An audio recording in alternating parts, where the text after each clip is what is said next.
السلام عليكم ورحمة الله وبركاته. متابعي قناة النجم والفنان لطيور الزين. النهاردة معادنا الأسبوعي وتقرير جديد بتاريخ 31/1/2020 من سوق الجمعة، وآخر ما وصلت له حركة تداول ولم طيور الزينة اليوم بجميع أنواعها، وكمان أسعار الحبوب. لكن قبل ما نبدأ كلامنا، ياريت اللي بيشاهدنا يشترك في القناة ويفعل زر الجرس ويدعمنا بلايك للاستمرار في تقديم التقرير الأسبوعي للسوق إن شاء الله.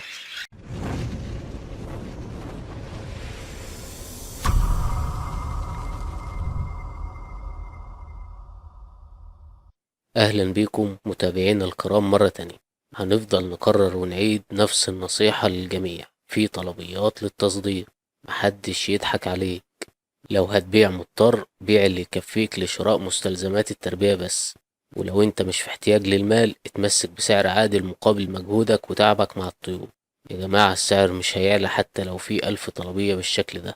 السوق بيتحكم فيه شخص واحد بس، لو اتزنق في لم طلبياته هيرفع السعر غصب عنه. النصيحة لوجه الله، ندخل بقى على أسعارنا النهاردة. الأسعار الأسبوع ده ما اختلفتش كتير عن الأسبوع اللي فات والأسابيع اللي قبلها واللي كانت النهاردة في السوق كالتالي. أسعار الزبرة: ثبات سعر الجوز الشغال الشعبي من 60 ل70 جنيه للجوز. أما الجاوة فسعرها هي كمان ثابت من فترة وبيتراوح من 180 جنيه ل250 جنيه للجوز حسب الطفر. النهاردة سجلت طيور الكناري نفس سعرها السابق هي كمان، واللي بيبدأ السعر فيها من 500 جنيه للجوز وبيعلى حسب الطفر. تاني حاجة معانا النهاردة هي أسعار الاسترالي أو البادج، واللي كان سعر لم الاسترالي الزغليل النهاردة بيتراوح من 40 ل50 جنيه للجوز الخليط، والفرق ده بيرجع لتمسك المربيين بالطيور، رغم ان معظم التجار والسراحة في الظاهر بيقولوا مش محتاجين طيور، وده طبعا علشان ينزل السعر لأقل رقم يقدر يوصل له التاجر ويثبته في الأسابيع اللي جاية وما يفلتش منه السعر.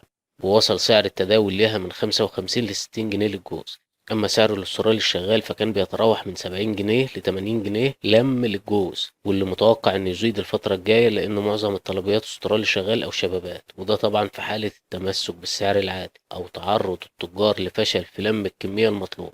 واللي وصل سعر تداول الاسترالي الشغال النهاردة من 90 ل150 جنيه حسب الطفر. أما الاسترالي الإينو اللم كان بدون تفرقة في السن ب70 جنيه للجوز.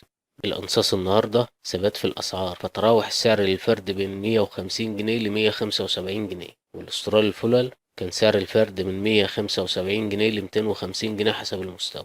أما الريمبو فكان بيبدأ سعر الفرد الزغليل من 100 جنيه وده حسب المستوى. ندخل بقى على تالت حاجة معانا وهي أسعار الرز والفشر. الرز اللاتيني الشغال كان بيتراوح من 280 ل 300 جنيه سعر لم، والتداول كان 350. أما سعر الخليط منه كان 230 لم وتداول 250 جنيه. الفشر مازال الطلب على الأخضر منه مع ثبات السعر 300 جنيه للجوز سعر لم. رابع حاجة معانا هي أسعار الكوكتيل. والكوكتيل الحبشي الزغيل سجل النهاردة سعر 110 والشغال منه 230. الكوكتيل إيزابيل النهاردة الزغليل منه الجوز 160 جنيه والشغال الفرد منه 160 جنيه. أما الفرنساوي الإيزابيل تراوحت أسعار تداوله ما بين 600 ل 650 جنيه للجوز. الكوكتيل اللاتيني أسعار اللم النهاردة من 280 ل 300 جنيه للجوز الزغاليل، والشغال من 500 ل 600 جنيه، ده تداول على حسب حجم وصحة الطيور. الكوكتيل الألبينو كانت الزغاليل منه بتتراوح سعرها من 1000 جنيه ل1100، والشغال تراوح السعر من 1900 جنيه ل2200 جنيه للجوز. آخر حاجة في أسعار الطيور معانا النهاردة هي البغبغانات الكبيرة، وأولها الرضراوي اللي كان بيبدأ من 1000 جنيه للجوز الشغال. أما الدرة الهندي فبدايتها من 2000 ل2500 جنيه. الروزيلا بدايتها 4000 جنيه. السانكونيور بدايته 7500. الزنجباري الفرد كان عامل من 10000 جنيه وانت طالع. نيجي بقى لآخر حاجة معانا النهاردة وهي أسعار الحبوب، اللي كانت أسعار الدنيبة الخام 12 جنيه للكيلو، الشعب منها 10 جنيه للكيلو، البلكم 10 جنيه، البلكم المتغربل منه 12 جنيه، الفلارس 13 جنيه، واللب 12 جنيه. خلطة حبوب الطاقة 40 جنيه للكيلو، والمحار 40 جنيه للكيلو. وده كان تقريرنا اليوم 31/1/2020 عن حركة تداول ولم طيور الزينة في سوق الجمعة سوق السيدة عائشة. وانتظرونا مع تقرير أسبوع جديد عن حالة سوق العصافير بإذن الله على قناة النجم والفنان لطيور الزينة.